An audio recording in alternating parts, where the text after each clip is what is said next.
Kapag puro bad news ang ating naririnig, a sort of feel helpless. Ang tanong nga ng iba ay, is it time to panic? Ang init-init dito kanina. Ngayon, makulimlim na naman. Ito na nga ba siguro yung tinatawag nilang climate change na madalas nating naririnig sa news. Pero, ano nga bang climate change? Climate change is caused by global warming. And global warming is the main cause of man's attitude, man's work, and of man's... Different because the climate is really changing nowadays and it's really hotter compared to before. And the weather is really changing.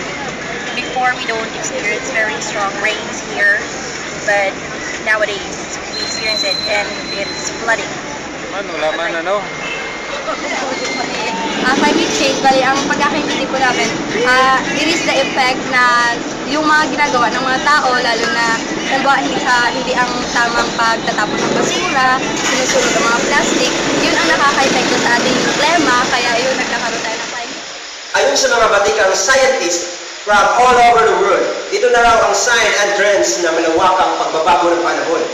Sa assessment report na inilabas nila noong 2007, based on the climate models worldwide, inilahad nila ang mga senyales ng climate change. Una sa mga senyales na ito ay ang global warming o ang pagtaas ng temperatura ng mundo. Nararamdaman na ba natin ang global warming sa Pilipinas? Oo, ayon sa mga scientists. Is ang definition niyan ay yung pagtaas ng temperatura, mean temperatures. Ibig sabihin ng mean temperature, ito yung average ng any given day. Kukunin mo yung Tmax at saka yung Tmin, then i-divide mo into 2, yun ang mean temperatures. Napapansin na patuloy na tumataas itong mean temperatures na ito. Pag in-average mo ito globally, makikita mo na sadyang may itinaas na yung mga mean temperatures, mean surface temperatures. As early as 1979, may mga napapansin na yung mga scientists natin tungkol dyan sa parang biglaang pagtaas ng temperatura. Report ng IPCC, nirelease nila ng 2007. Sinasabi doon na tumaas na ang ating temperatura ng abang sa inland, sa malayo sa coastal area. Kung magkaroon ng pagbaha at mataas ang tubig dagat, hindi makakadaloy ang tubig. So, ibig sabihin, mas matagal ang baha.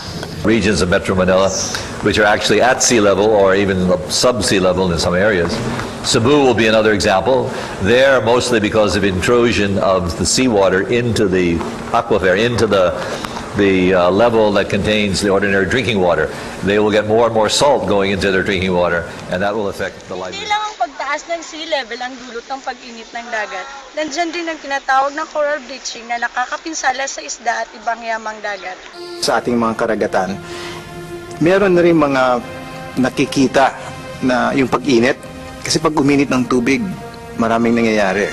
Therefore, we're seeing, for instance, coral bleaching in some parts already. That has consequences. For instance, if corals bleach, then marine productivity goes down. So, titignan mo rin kung may epekto to sa huli, sa huli ng ating mga mangingisda, our fisheries. They depend on a delicate balance, at least in a small window of temperatures, for our corals to survive. The waters have to be cool.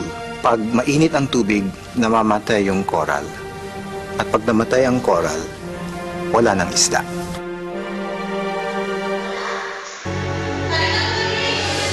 Matapos natin ang panahon ng mga video, meron ba tayo magagawa para hindi lumala ang climate change? Meron tayong magagawa tulad na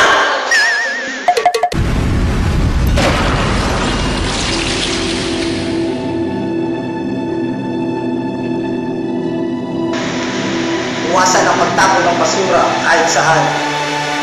At iwasan magsulong ng mga basura.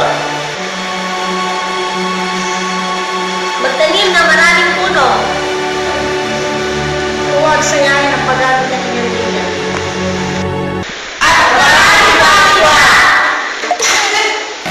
Sino ba dapat ang gagawin ito? Ako! Oh,